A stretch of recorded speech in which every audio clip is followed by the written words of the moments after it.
তুমি কোনো বিষয়ে খুব চিন্তিত থাকো, যদি কেউ তোমার হৃদয় ভেঙে দিয়ে থাকে, যদি তুমি জীবনে সুখী হতে না পারো, অথবা যদি তুমি নিজের জীবনে সাফল্য অর্জন করতে চাও, তবে জেনে রেখো শ্রীমদ্ ভাগবত গীতার জ্ঞান তোমাকে সব সময় সুখে থাকতে শেখাবে। এই জ্ঞান তোমাকে জীবনের প্রতিটি যুদ্ধ জয় করতে শেখাবে, সাফল্য অর্জনের পথ দেখাবে। যখন তোমার মনে হবে এই দুনিয়া খুব স্বার্থপর, কেউ তোমার পাশে নেই, সবাই কেবল নিজের স্বার্থে বেঁচে আছে, তখন শ্রীমদ্ ভাগবত গীতার জ্ঞানই তোমাকে সাহস যোগাবে, তোমাকে পথ দেখাবে। একটা কথা নিশ্চিত, যে গীতার জ্ঞানকে গভীরভাবে বুঝে নেয়, সে তার জীবনের প্রতিটি সমস্যাকে সহজেই দূর করতে পারে। আজ আমরা এই শ্রীমদ্ ভাগবত গীতার 15টি অসাধারণ শিক্ষার কথা বলবো। একটা কথা গ্যারেন্টি দিয়ে বলা যায়, যে মানুষ এই 15টি শিক্ষাকে মন দিয়ে শেষ পর্যন্ত শুনবে, সে তার জীবনের সব কষ্ট, দুঃখ ও যন্ত্রণা খুব সহজে দূর করে ফেলবে, এবং যা কিছু সে চায় তা সে সহজেই অর্জন করে ফেলবে। শ্রীমদ্ ভাগবত গীতার প্রথম শিক্ষা হলো, যা কিছু ঘটে তা মঙ্গলের জন্যই ঘটে, যা ঘটছে তা মঙ্গলের জন্যই ঘটছে, আর যা ঘটবে তাও মঙ্গলের জন্যই ঘটবে। এই উপদেশটি যত সহজে শোনায়, বাস্তবে তা বুঝে ওঠা ততটাই কঠিন। কারণ যখনই জীবনে আমাদের সঙ্গে কিছু ভুল হয়, অন্যায় হয় বা কোনো দুঃখ আসে, তখন আমাদের গোটা দুনিয়াটাই ভুল মনে হয়, জীবনটা এক ভ্রান্তির মতো লাগে। তখন প্রতিটি মানুষ স্বার্থপর আর মিথ্যে বলে মনে হয়, তখন মনে হয় আমাদের সঙ্গে শুধু খারাপই হয়। কিন্তু গীতার এই উপদেশ ঠিক কিভাবে সত্যি? সত্যটা হলো, যখন কোনো ব্যক্তি আমাদের জীবনে আসে, সে আমাদের আরও যোগ্য এবং শক্তিশালী করে তোলে। আর যখন কোনো আপনজন আমাদের আঘাত করে, তখন সেই আঘাত আমাদের চোখ খুলে দেয়, বুঝিয়ে দেয় আমরা কাকে ভালোবেসে আসছিলাম, যার কাছে আমাদের কোনো মূল্যই ছিল না। যেমন এক শিশুকে তার মা তিতা ওষুধ খাওয়ায়, সেই তিতা ওষুধ শিশুর ভালো লাগে না, কিন্তু সেই ওষুধই তার অসুখ সারায়। আসলে প্রত্যেক মানুষ সেইটুকুই সত্য বলে ধরে নেয় যতটুকু সে বুঝতে পারে, বা যতটুকু তাকে দেখানো বা শোনানো হয়। কিন্তু যতক্ষণ না জীবনে কোনো কষ্ট আসে, ততক্ষণ পর্যন্ত তুমি কারোর সত্যিকারের চেহারা বুঝতে পারো না। যতদিন না মানুষের তোমার প্রয়োজন পড়ে, ততদিন তারা তোমার সঙ্গে ভালো আচরণ করে, কিন্তু যেই দিন তোমার কাছ থেকে তাদের লাভ পাওয়া বন্ধ হয়ে যায়, সেই দিন তারা আসল রূপ দেখায়, যা অনেক গভীর আঘাত দেয়। তুমি নিশ্চয়ই এমন অনেকের মুখে শুনেছ, এই মানুষটা এমন হবে আমি ভাবতেও পারিনি, তার জন্য আমি কি করিনি, আমি তো ওকে আপন করে নিয়েছিলাম, অথচ সে এমন ব্যবহার করবে তা আমি কল্পনাও করতে পারিনি। বাস্তবে প্রতিটি মানুষই মুখোশ পরে ঘরে। তুমি কখনোই কোনো মানুষের সত্যিকারের রূপ বুঝতে পারবে না, যতক্ষণ না সে তোমার সঙ্গে খারাপ আচরণ করে। এই কারণেই বলা হয়, যদি কেউ তোমাকে আঘাত করে, সেটাও তোমার মঙ্গলেই হয়, কারণ সেই আঘাতের ফলে তুমি জীবন যুদ্ধে লড়তে শেখো, সামনে এগোতে শেখো। যারা খুব আরামে বেঁচে থাকে, তাদের জীবন যদি সামান্য কষ্ট দেয়, তাহলেই তারা ভেঙে পড়ে। কিন্তু যে মানুষ দুঃখ যন্ত্রণার সঙ্গে লড়াই করে বড় হয়েছে, যে নিজের আপনজনের নিষ্ঠুরতা সহ্য করেছে, তাকে জীবনের ছোটোখাটো কষ্ট আর কিচ্ছু বলে মনে হয় না। আর যে মানুষ কখনো আঘাত পায়নি, সে কখনো মহান হতে পারে না, সে কোনো বড় সফলতা অর্জন করতে পারে না। তাই জীবনে যখন কষ্ট আসে, দুঃখ আসে, খারাপ সময় আসে, তখন মনে রেখো, ঈশ্বর তোমার জন্য কিছু ভালো ভাবছেন। তুমি জীবনের কোনো বড় গন্তব্যের দিকে এগোচ্ছ। শ্রীমদ্ ভাগবত গীতার দ্বিতীয় শিক্ষা হল, কাউকে বারবার ক্ষমা করা তোমার জীবনকে ধ্বংস করে দিতে পারে। কৌরব ও পাণ্ডবদের মধ্যে যে মহাভারতের যুদ্ধ হয়েছিল, তার মূল কারণ ছিল এই, দুর্যোধন বারবার পাণ্ডবদের সঙ্গে অন্যায় করত, আর যুধিষ্ঠির প্রতিবারই তাকে ক্ষমা করে দিতেন। আর এর ফলেই ঘটেছিল মহাভারতের সেই মহাসংগ্রাম। দুর্যোধন অসংখ্যবার পাণ্ডবদের ধ্বংস করার চেষ্টা করেছিল, কিন্তু প্রতিবারই যুধিষ্ঠির তাকে ক্ষমা করতেন। যদি তুমি নিজ জীবনে এই একই ভুল করো, তাহলে তোমার ফলও ভয়াবহ হতে পারে। যদি তুমি কারোর বড় বড় ভুলগুলো নিঃস্বার্থভাবে ক্ষমা করে দাও, তাহলে সেই মানুষটি তোমাকে আঘাত দেওয়াকে তার অধিকার ভেবে নেয়। তুমি যদি এই আশায় কাউকে ক্ষমা করো যে সে হয়তো একদিন বদলে যাবে, সে নিজের ভুল বুঝবে, তাহলে সেই ক্ষমাই তাকে আরও বেশি অবধারিতভাবে বিগড়ে দেয়। সে তোমার সঙ্গে আরও বেশি ভুল করতে শুরু করে, কারণ জীবনে এমন অনেক ভুল থাকে যেগুলোর কোনো ক্ষমা হয় না। কেউ যদি তোমার বিশ্বাস ভেঙে দেয় তাহলে তার জন্য ক্ষমা বলে কিছু হয় না। কেউ যদি তোমার জীবনে আঘাত হানে, তোমার আত্মায় গভীর ক্ষত করে যায়, তাহলে সেসব কাজের ক্ষমাও হয় না। কিন্তু যদি তুমি সেই সব অপরাধের জন্যও কাউকে ক্ষমা করে দাও, তাহলে মনে রেখো, একদিন সেই ক্ষমাই তোমার জীবনে সবচেয়ে বড় ক্ষতির কারণ হয়ে উঠতে পারে। শ্রীমদ্ ভগবদ্ গীতার তৃতীয় উপদেশ এই যে মিথ্যে ও দুষ্ট লোকেদের সামনে নিজের ভালোত্ব প্রমাণ করার কোনো প্রয়োজন নেই। এই পৃথিবীতে ভালো মানুষদেরই বারবার পরীক্ষা দিতে হয়, বেশি কষ্ট সহ্য করতে হয়, কারণ এরা বারবার তোমার ভালোত্বের প্রমাণ চায়।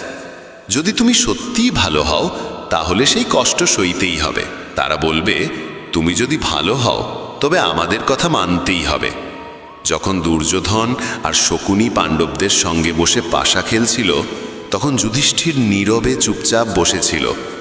তিনি ধীরে ধীরে 5 ভাইকে পাশার দানে বাজি গেঁকেছিলেন, এমনকি তাদের স্ত্রী দ্রৌপদীকেও। তারপর সেই দুর্যোধন সভার মধ্যে দ্রৌপদীর অপমান করতে থাকে, তার বস্ত্রহরণ করতে চায়, কিন্তু তবুও পাণ্ডবেরা চুপ করেছিল। ভাবছিল তারা ধর্মের পথে চলছে, সত্যের পথে চলছে। কিন্তু যারা কপটতা আর চক্রান্ত দিয়ে জীবন চালায়, তাদের সামনে নিজের ভালোত্ব প্রমাণের কোনো প্রয়োজন নেই। সত্য কথা বলাটা তখনই পুণ্য হয় যখন তাতে কারোর কল্যাণ হয়, আর মিথ্যে তখনই পাপ হয় যখন তাতে কারোর ক্ষতি হয়। যদি তোমার মিথ্যে বলায় কারোর উপকার হয়, কারোর মন খুশি হয়, তাহলে সেই মিথ্যেও পুণ্য হয়। কিন্তু যদি তোমার বলা সত্য কারোর হৃদয় ভেঙে দেয়, তাহলে সেটি বলাও পাপ হয়। তাই যে ব্যক্তি তোমার সঙ্গে ভুল করে, চক্রান্ত করে, প্রতারণা করে, তোমার ক্ষতি করে, তার সামনে নিজের ভালোত্ব প্রমাণের কোনো প্রয়োজন নেই। শ্রীমদ্ ভগবদ্ গীতার চতুর্থ উপদেশ এই যে একজন দুষ্ট লোকের সঙ্গে যতই ভালো ব্যবহার করো, সে সবসময় তোমার ক্ষতি করবে। যেমন বলা হয়, একটা বড় গাছও নিজের প্রকৃতি ছাড়তে পারে না। যদি তোমাকে জানা থাকে যে কেউ তোমার সর্বনাশ করতে চায়, তোমাকে কষ্ট দেয়, এবং তবুও তুমি ভাবো যে তুমি সৎভাবে তার সঙ্গে চলবে, তবে এই তোমার সবচেয়ে বড় ভুল হবে। এই ভুল তোমাকে অনেক কষ্ট দেবে। তুমি তার সঙ্গে না ভালোভাবে চলো না খারাপভাবে, শুধু তার থেকে দূরে থাকো। তবুও যদি তুমি তার সঙ্গে ভালো ব্যবহার করতে থাকো, তবে তার ফলাফল কেবলই যন্ত্রণা হবে।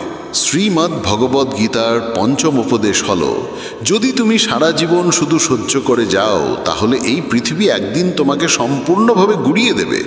এই দুনিয়ায় যারা সহ্য করে তাদের বুদ্ধিমান নয়, বোকা মনে করা হয় কিংবা কাপুরুষ ভাবা হয়।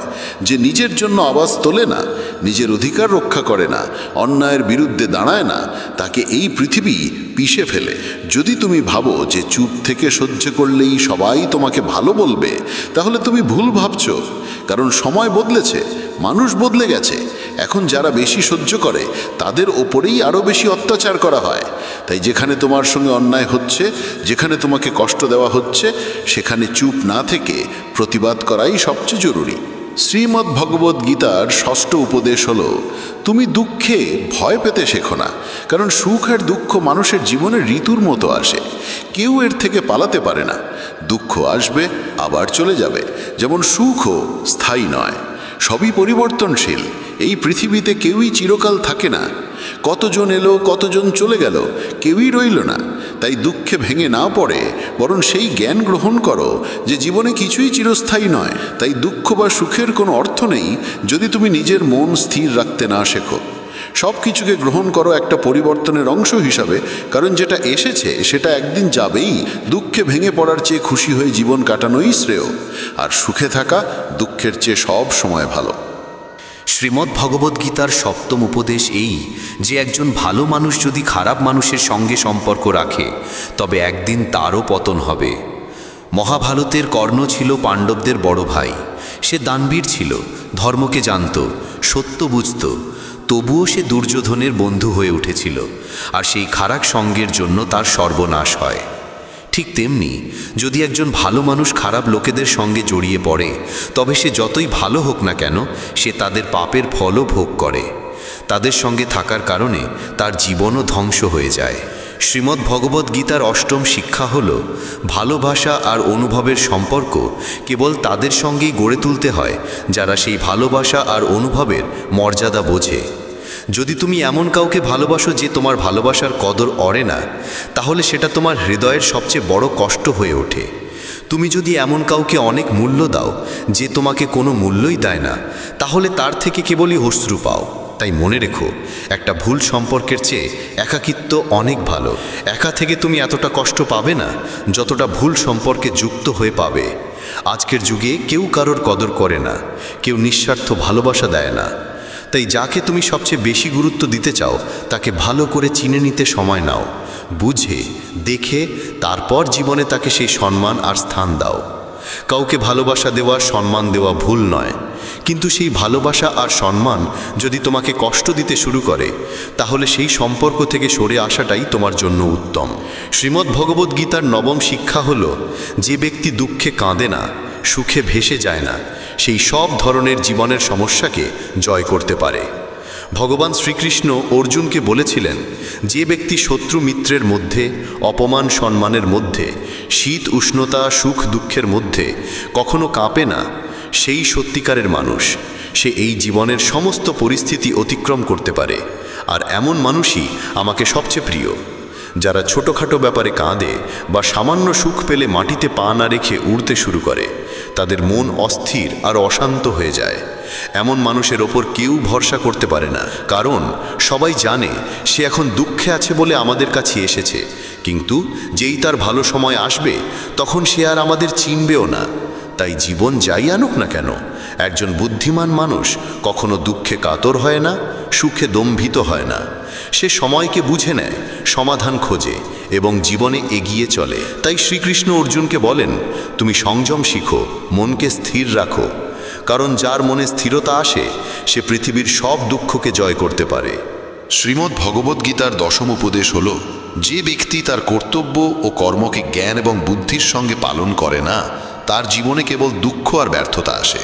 অর্জুন যখন শ্রীকৃষ্ণকে বলেছিলেন, যুদ্ধ করে এত মানুষকে হত্যা করার থেকে তো ভালো সন্ন্যাসী হয়ে ভিক্ষা করে খাই, তখন শ্রীকৃষ্ণ বলেছিলেন, এটা তোর ধর্ম নয়, এটা তোর কর্তব্য নয়। তুই একজন ক্ষত্রিয়, তোর কাজ হলো ধর্ম রক্ষা করার জন্য যুদ্ধ করা। আজ যখন পাপীরা পৃথিবীতে অত্যাচার করছে, তখন যদি তুই পিছু হটিস, তবে সেটা কাপুরুষতা নয়, সেটা তোর ধর্মভ্রষ্টতা হবে। তুমি তোমার কর্তব্যের পথ ছড়িয়ে রেখেছ, আর সেই পথেই তোমাকে যুদ্ধ করে পাপের অবসান ঘটাতে হবে।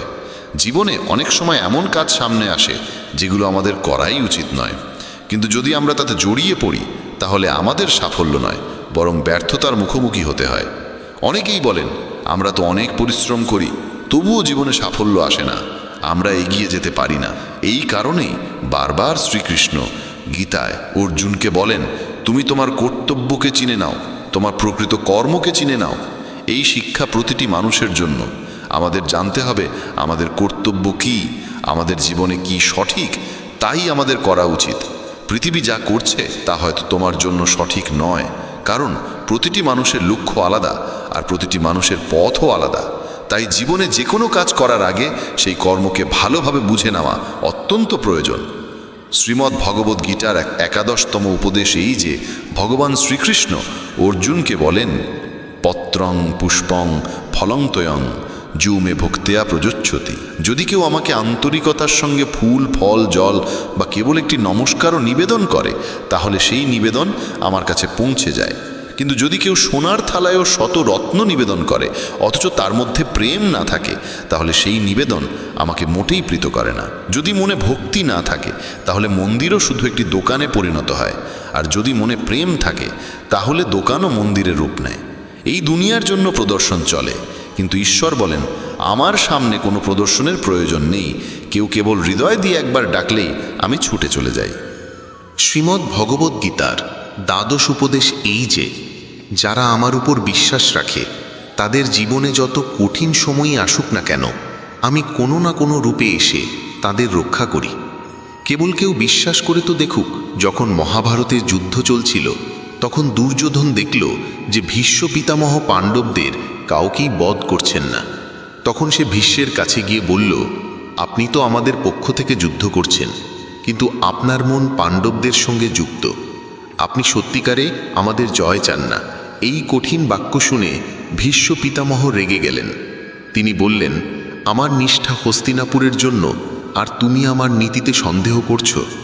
আমি আমার গোটা জীবন এই রাজ্যের জন্য উৎসর্গ করেছি, আর যদি তোমার সন্দেহ থাকে তবে আমি আজই প্রতিজ্ঞা করছি, আগামীকাল সূর্যাস্তের আগে হয়তো অর্জুন থাকবে না অথবা ভীষ্ম থাকবে না।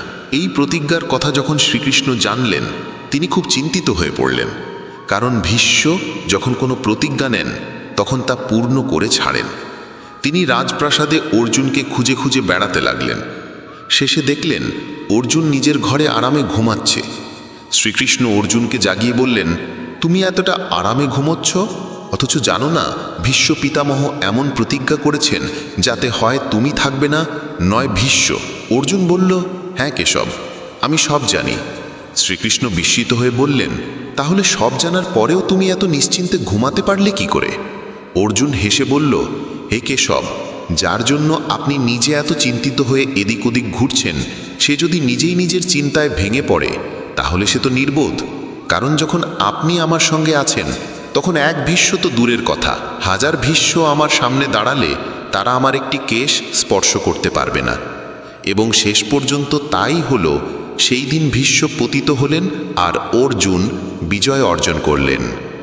শ্রীমদ্ ভগবদ্ গীতার ত্রয়োদশ উপদেশেই যে এক জ্ঞানহীন রাগী মানুষ গোটা পরিবার, সমস্ত সম্পর্ক, এমনকি একটি দেশও ধ্বংস করে দিতে পারে।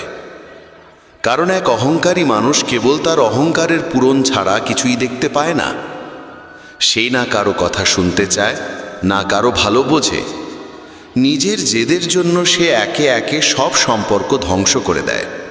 তাই যদি এমন কোনো মানুষের হাতে কোনো ক্ষমতা, কোনো পদ আসে, তাহলে সে সমাজের উপকার নয়, অপকারই বেশি করে। ধৃতরাষ্ট্র বহু বছর রাজত্ব করলেও কারো ভালো করেননি। দুর্যোধন, যিনি রাজ্যের যুবরাজ ছিলেন, তিনিও নিজের অহংকার পূরণের বাইরে কিছু ভাবেননি, কেবল সবার ক্ষতি করেই গেছেন। তাই কোনো পরিবার, কোনো রাজ্য বা কোনো সম্পর্ক কেবল প্রেমের ওপর দাঁড়িয়ে থাকতে পারে, অহংকার বা ক্রোধের ওপর নয়। যে সম্পর্কে অহংকার আর রাগ এসে পড়ে তা একদিন না একদিন ভেঙে যায়, আর যে সম্পর্কে প্রেম থাকে তা কখনো ভাঙে না। শ্রীমদ্ ভগবদ্ গীতার চতুর্দশ উপদেশেই যে এই দুনিয়ায় পরমাত্মা ছাড়া কাউকে সত্যিকার নিজের মনে করো না। কারণ যখন দুনিয়ার সব দরজা বন্ধ হয়ে যায় তখন ঈশ্বরের দরজা সবসময় খোলা থাকে। জীবনে যখন দুঃখ আসে, যখন বড় বিপদ আসে, তখন দুনিয়া আমাদের ছেড়ে চলে যায়। কিন্তু হাজারো কষ্ট থাকলেও সে ঈশ্বর আমাদের কখনো ছেড়ে যান না। তাই বলা হয়, যখনই দুনিয়া আমাকে বিপদে ফেলতে চায় তখন আমার ঈশ্বর হাজারো পথ খুলে দেন। শ্রীমদ্ ভগবদ্ গীতার পঞ্চদশ উপদেশ এই যে যেমন কর্ম করে সে তেমনই ফল পায়। হতে পারে কোনো দুষ্ট চরিত্রের মানুষ কিছুদিন সুখে থাকে, কিন্তু একদিন না একদিন তাকে তার খারাপ কাজের ফল ভোগ করতেই হবে। যারা অন্যকে কাঁদিয়ে, কষ্ট দিয়ে বা আঘাত দিয়ে নিজে খুশি হয়, বিশ্বাস রাখো একদিন তাদের অনেক কাঁদতে হবে। তুমি ঈশ্বরে বিশ্বাস করো আর না করো, কিন্তু এটুকু নিশ্চিত যে যেমন কর্ম করেছে সে তেমন ফল পাবেই। কোনো না কোনো রূপে সেই যন্ত্রণা তার জীবনেও একদিন ফিরে আসবেই। তাই কেউ যদি পাপের পথে হেঁটে সাময়িক বিজয় লাভ করে, তবে তা দেখে ভাববে না যে সে মন্দ কাজ করেও সুখে আছে। ওটা কেবল সময়ের বিষয়। যেই দিন তার সময় পাল্টাবে সেই দিন তার প্রতিটি কর্ম তাকে ভোগ করতেই হবে। কারণ মানুষ যতই চতুর হোক না কেন, নিজের করা কর্ম থেকে কখনো পালাতে পারে না। শ্রীমদ্ ভগবদ্ গীতার এই পঞ্চদশ শিক্ষা যদি কেউ প্রতিদিন শোনে, বোঝে এবং জীবনে বাস্তবায়িত করে, তাহলে বিশ্বাস রাখো জীবনের প্রতিটি জয় সে অর্জন করবে, আর জীবনের প্রতিটি দুঃখ সে হাসি মুখে পার করে যাবে।